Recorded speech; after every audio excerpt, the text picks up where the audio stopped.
네이버에서 AP투자연구소를 검색하시고 홈페이지로 들어오세요. 김영재 소장이 매일매일 실시간으로 추천 종목과 시황 분석을 진행하며 장 마감 후 결산 내역도 투명하게 공개하고 있습니다. 주식이 어렵고 종목 찾기가 힘든 분들을 위해 무료로 진행하고 있습니다. 안녕하세요. 오늘 크라운 제과를 함께 살펴볼 AP투자연구소의 이세훈 전략팀장입니다. 코드 번호는 264900번이 되겠고요. 현재 시각은 5월 21일 2시 31분 지나가고 있는 시점이 되겠습니다. 크라운 제과는 이제 대표적인 이 식품 제조 업체가 되겠고, 우리가 이제 과자나 이런 부분들, 크라운 제과에서 제조 판매하는 과자들을 한 번씩은 아마 드셔보셨을 거라고 생각이 듭니다. 그래서 내수를 기반으로 해서 이익을 창출하는 회사이기 때문에 뭔가 이제 이익적인 요소가 그렇게 편차가 크지 않습니다. 어느 정도 좀 정체되어 있는 가운데 매출액과 영업이익과 순이익이 어떻게 보면 좀 일정하게 꾸준히 발생되는 것이 좀 특징인 거죠.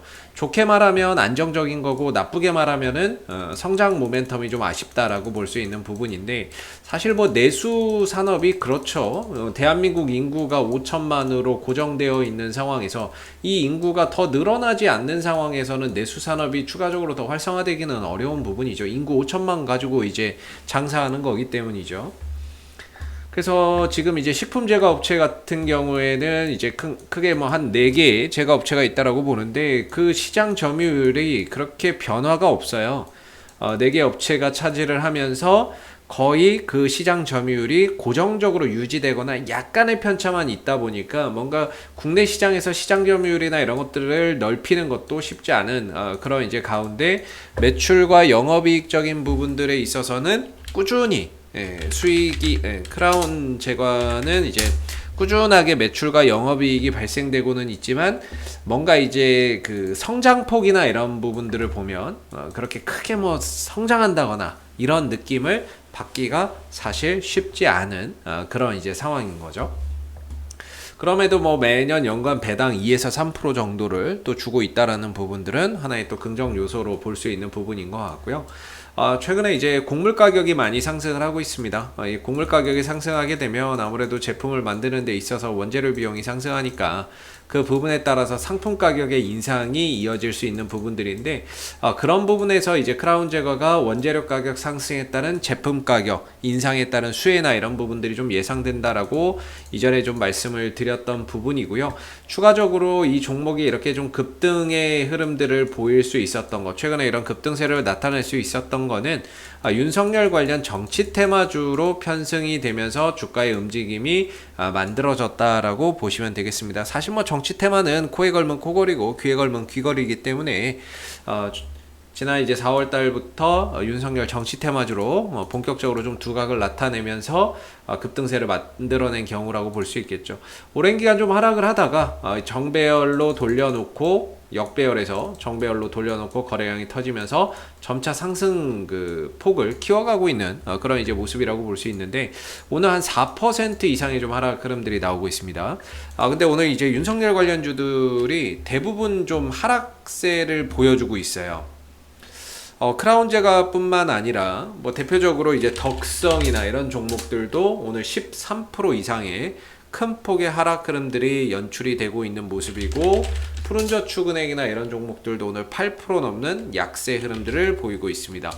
뭐 애니능률이나 이런 것들도 뭐 마찬가지죠. 뭐 많이 올라갔으니까 이제 앞으로 길게 놓고 보면 떨어질 일만 남은 게 사실인데, 뭔가 이제 오늘 하락폭이 좀, 덕성이나 이런 종목들은 하락폭이 두 자릿수 하락폭이 좀 나와주고 있는 상황이에요. 그래서 윤석열 관련주들이 오늘 전반적으로 좀 약세를 보이는 가운데, 크라운 제과도 그 영향을 어느 정도는 좀 오늘 받고 있는 상황이 아닌가, 이렇게 좀 생각을 해볼 수 있는 부분들이고, 그럼 왜 이렇게 좀 떨어지느냐라는 요인을 한번 찾아보면, 글쎄요, 뭐 이런 이제 여러 가지 요소가 있을 것 같아요. 최근에는 이제 이재명 대선 지지도가 6% 앞선다, 윤석열에 앞선다라고 하고, 양자 대결에서 이재명이 우세를 보이고 있다라고 하면서 상대적으로 윤석열 관련주들의 조정에 이유가 좀 되고 있는 그런 이제 부분들도 어느 정도 영향을 미치고 있는 것 같고요. 그리고 최근에 이제 나오고 있는 이야기가 이제 김동연 전 경제부총리를 또 이제 띄우는 그런 이제 모습들이 나오고 있죠. 그러다 보니까 상대적으로 이제 윤석열 관련주들보다는 김동연 관련주로 손꼽히는 PM풍년이나 이런 종목들이 오늘 강세 흐름이란 말이죠. 예, 그래서 김동연 관련주 정치 테마죠. 김동연 관련주로 해서 엮여 있는 이런 이제 PM 풍년이라든지 뭐 대성 산업이라든지 이런 것들이 오히려 이제 윤석열 관련주와 비교해서 보면은 상대적으로는 더 잘 흘러가고 있는 그런 이제 모습이죠. 뭐 이 두 종목만 잘 가고요. 뭐 나머지 SG 글로벌이나 이런 쪽은 뭐 별로 조용해요. 예, 별로 조용한데 이런 것들도 이제 김동연 관련 수혜주로 엮여 있는 부분인데 최근에 정치 테마주의 흐름들이 이런 이제 김동연 관련주로 조금 넘어가고 있는 그런 이제 모습이기도 합니다. 최근에 이제 이재명 경기도지사가 지지율 높다라고 해도 에이텍이나 에이텍티에는 반응도 없습니다. 반응이 없죠. 보시면은 최근에 뭐 이재명 경기도지사가 양강 구도에서 앞서고 있음에도 불구하고 이재명 관련주들이 그렇게 액션이나 이런 것들이 크게 나오지는 않고 있는 상황이에요. 그러니까 이게 어리둥절이죠. 앞서 나가면 이재명 관련주가 가야 되고 윤석열 관련주가 떨어지는데 윤석열 관련주는 떨어지는데 이재명 관련주는 가질 않아요. 근데 어이없게도 지금은 이제 김동연 관련주들 새로운 인물에 대한 또 항상 기대감이죠. 뭐 주식 시장이야. 뭐 이 정치 테마라는 게 코에 걸면 코걸이고 귀에 걸면 귀걸인데 그렇게 또 만들어서 가니까 그게 이유가 되는 건데요. 최근에는 이제 김동연 관련주 쪽으로의 수급이나 이런 것들이 상대적으로 좀 집중되어 있는 가운데 윤석열 관련주들이 좀 조정이 보이는 그런 이유가 좀 되고 있는 것도 아닌가라는 생각이 좀 들어요. 그래서 뭐 여러 가지 이유겠죠. 정치 테마주들이 올라가는 것 또한 수급에 의해서 떨어지는 것 또한 이런 이제 이슈나 뭐 상황에 의해서 얼마든지 결정될 수 있는 거니까. 근데 뭐 이제 또 등판 뭐 한다라고 하니까는요. 뭐 번듯한 전문가 우군 가세 등판 작업 속도 분나 뭐 이런 이야기 나오니까 또 이런 부분에 있어서 또 주가나 이런 부분들이 상승할 수 있는 요지는 있지만 이 대선주라고 하는 게 다 그래요. 결국에는 대선 시기에 가까워지면 가까워질수록 주가는 빠져요. 주가는 반대로 쭉쭉 빠져버립니다. 그래서 보통 대선주들이 움직이는 게 2년 전부터 움직이거든요. 대선이 D-Day가 이때라고 한다면 대선보다 한 2년 전부터 움직임을 가져가요. 그리고 나서 대선 시기에 가까워지면 가까워질수록 상승폭이 반납되는 경우가 많죠.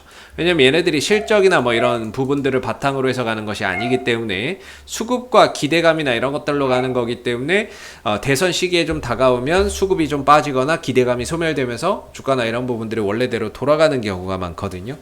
그래서 이제 크라운 제거 같은 경우에도 정치 테마이기 때문에 그런 부분에 대한 유의를 안 할 수가 없고 지금 같은 경우에는 이제 기술적으로 본다면은 한 최근에 13,500원에서 되돌림 반등이 출현되고 있거든요. 저는 한 13,000원까지도 좀 내려올 수 있겠다 생각했는데 여기까지 오지 않고 중간에 좀 돌려나가는 그런 이제 그림들이 되고 있고 위로는 이제 뭐 16,000원 정도죠.